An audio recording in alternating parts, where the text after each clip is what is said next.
Ka Madan Ying Siem FC, Kaliora Ekanam Ladu jong Kalempung Ilekai Open to All Knockout Football Tournament 2022. Balapan yait daka seng sama snong Madan Ying Siem Melim. Kane kalawan hadin bakala penlimno eka Friends United FC, haka jinga shoot tiebreaker, haka jinga kun final. Kabala long haka sengit hoding Hamadan jersey Madan Ying Siem Melim.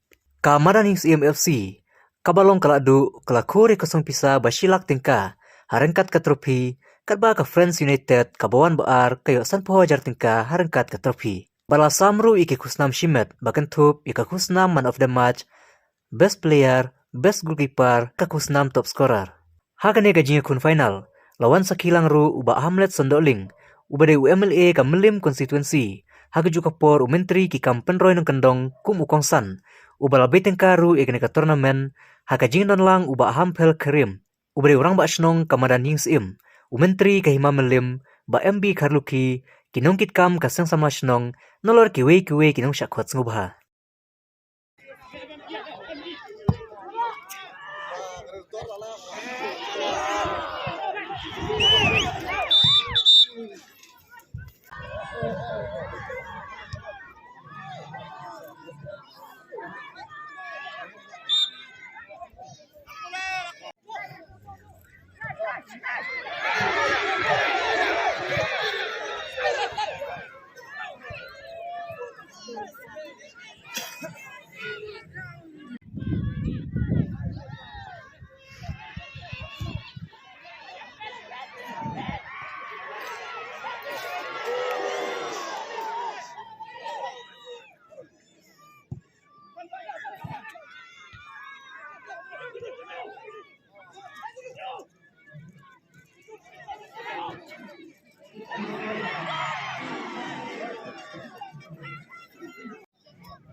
Nangarap Arsha Iqbal Mentah.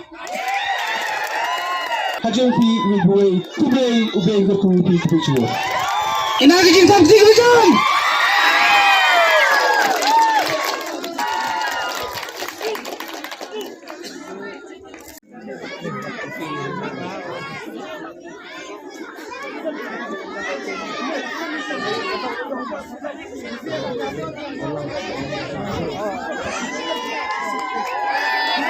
Inagi jintan 3 jam Doctor United.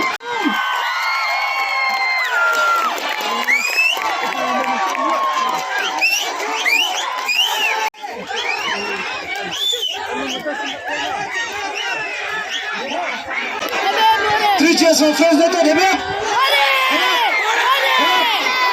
Three cheers for Malaysia Hebeb.